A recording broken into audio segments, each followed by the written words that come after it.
Hi, I'm Naomi Foxxx, And I'm Peter Fitzwell. and you're watching Orgasm Central TV.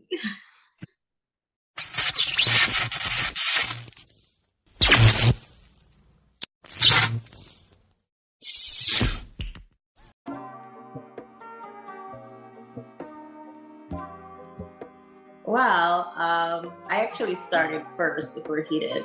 I was doing OnlyFans, of course, as everyone else was doing in 2020.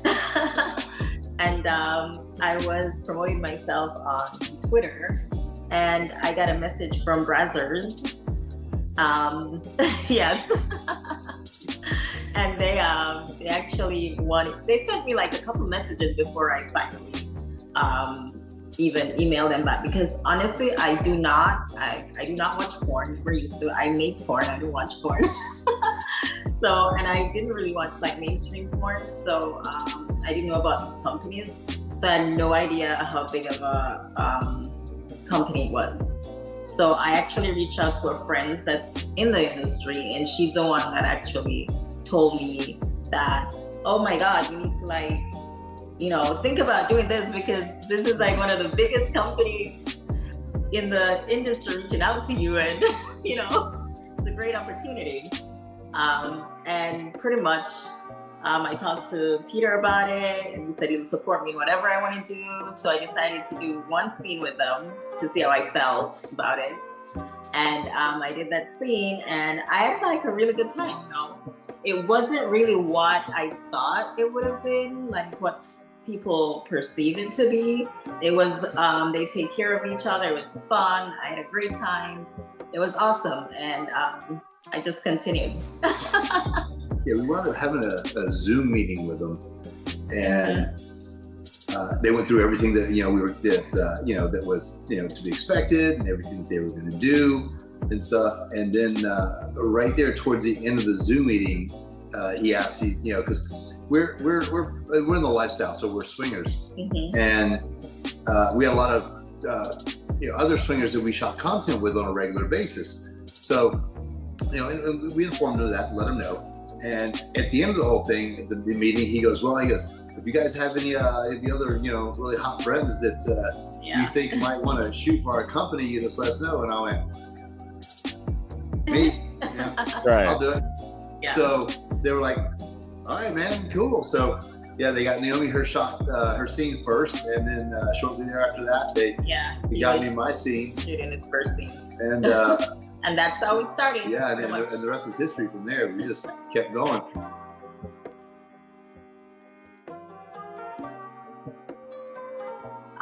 For me, I actually love meeting all the new talents. I love the acting. I love, of course, the sex. Most of the people that I've met in the industry have been like really awesome people, good to work with, like fun. The one thing that I really don't like that much about it is that you don't know when you're gonna work. Like it's not like a regular job, So you're not getting work like every single day or 10 times a month, or well, some girls do, depending on how young you are. Yeah, so it just depends. So that's like the negative side for me, is that you never know when you're gonna work. Like I could work 10 times this month and not at all next month. You know what I'm saying? Right. Yeah. That being essentially you're an independent contractor. Yeah. So you don't quite have that stability that you have maybe on a regular 9-to-5 job. Right. But with that comes a tremendous amount of freedom as well. Yeah. To be able to kind of set your own schedule and work when you want to. You can choose to accept the scenes, or you can choose not to. Yeah. So there's a little bit of freedom that comes along with that, but in the same sense, you still have bills to pay, a life to live, things. So you always have to have like other source of like income. Yeah. So you can't just count on that. Getting paid for a scene is like right now money, but you also need that that long-term money, as well. And that's typically where all your online platforms come in, Yeah. so all the other different revenue streams that you generate by being in this business.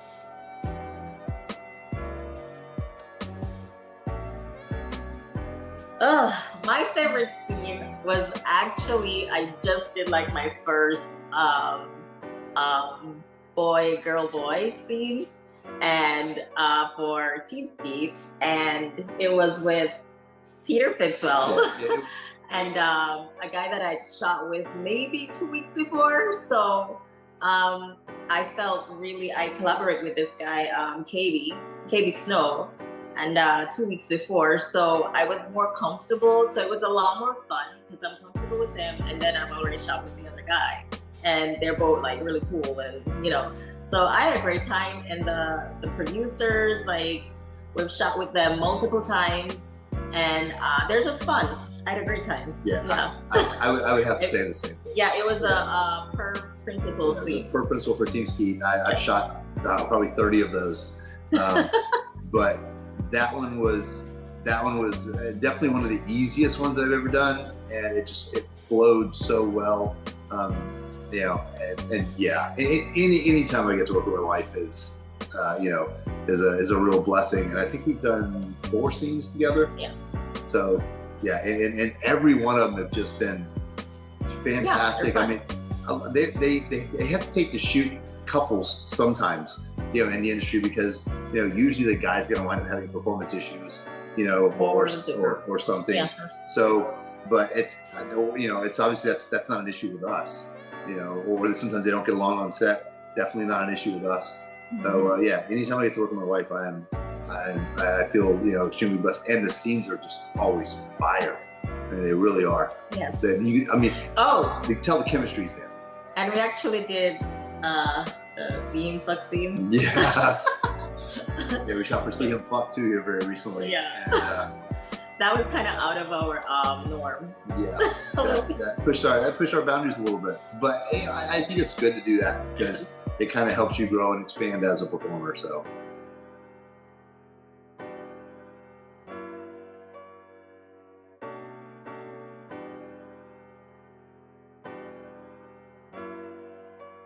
I think it's discrimination against sex workers.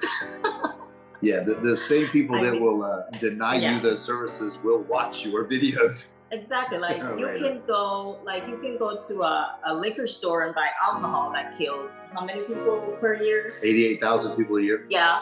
That's dangerous. Yeah, or go buy cigarettes that kill 440,000 people a year. And the grocery stores and liquor stores that sell that stuff, the banks have absolutely no problem taking their money whatsoever. But if if you're a sex worker, then the banks don't want to take your money. Something that brings pleasure and it's killed nobody. Right. Unless you kill yourself. But, and it's like it can, like, nowadays it's pretty safe because everyone gets tested. We get tested at least every 14 days. Yeah, we're tested for all STDs every 14 days. Yeah, so we always know our status no matter what. So I think it's not fair at all. It's not fair. It's just people. Look, I understand that maybe years and years ago that there were some the industry was not done the right way. But all that's changed now. It's not like that anymore. Girls being forced to do things they don't want to do. That's just non-existent. At least not for the major companies. Yeah. They just, they're also now with the advent of social media. They're all these major companies, these male performers and female performers and producers and directors. They get called out if they do something. You cross the line and they'll get called out on social media immediately. And so that is a huge sounding board for the talent in the industry not to get treated the wrong way. So. Mm-hmm.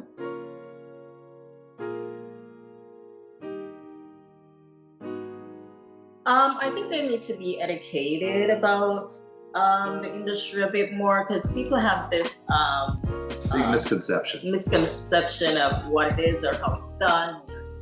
They don't know all the work that goes into it, how much we get tested, Um, it's. I mean, I just think people aren't that educated enough. Yeah, they have these, preconceived notions about maybe the way it used to be Yes. in the 70s, 80s, or 90s, or something like that. It's not like that anymore. The industry has cleaned itself up, just like coal miners back in the in the 20s and 30s and stuff. And, the whole industrial industry is so different now than it was. There's so many more safety procedures, and that's the way the adult film industry is as well.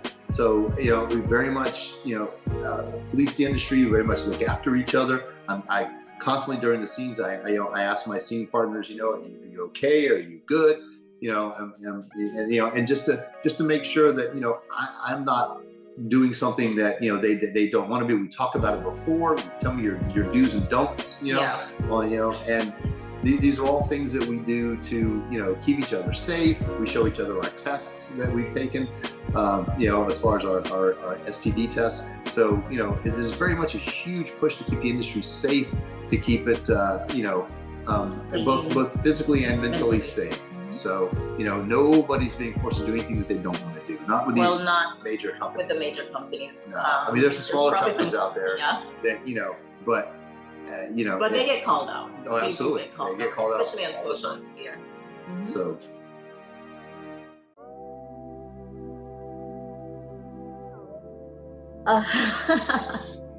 For me, I think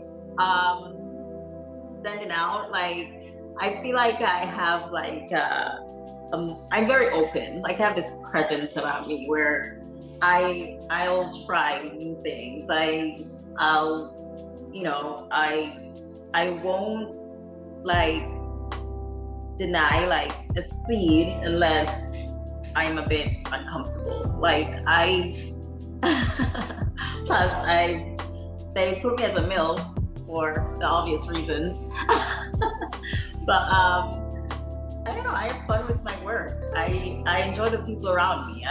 I'm not stuck up on set. I try to talk to everyone. I try to make it fun on set. There's girls that go on set and they never, unless you're ready to shoot, they don't even say hi to you. They're pretty much divas. They're a lot of they're buried in their phones that are divas. When I go on set, my co-star or the other talent, I want to get to know them, make that connection with them.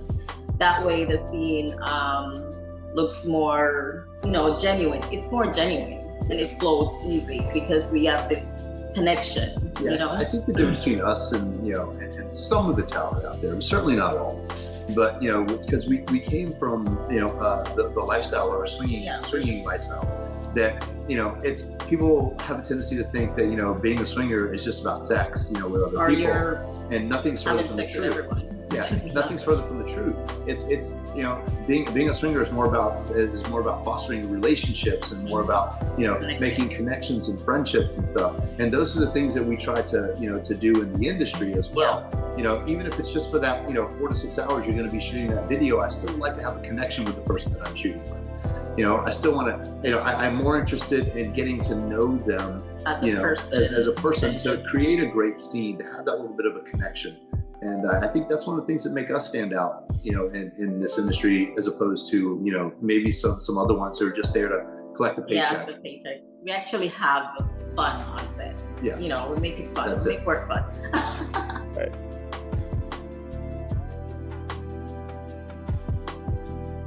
I see myself probably still doing maybe not so much in the mainstream industry anymore, but still doing stuff like OnlyFans or Loyal Fans. Just more working on our brand instead of for everyone else.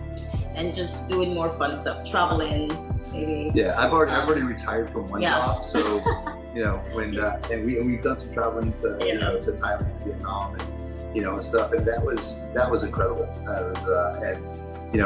want to be able to do those things still, before age becomes a cumbersome issue, as far as being able to do that. So we're doing things to set us up now for the future, to where we'll be able to do whatever it is that we feel like doing at that time. So whether it's continue to travel or or anything like that. So we have an OnlyFans management company that we run, and just, and continue to create and work on our own content to, to build that brand and get it larger. So, still working in the industry, educating people more about the industry. Yeah, I think to a degree, but maybe not working as hard. So work hard now and play later. Yeah.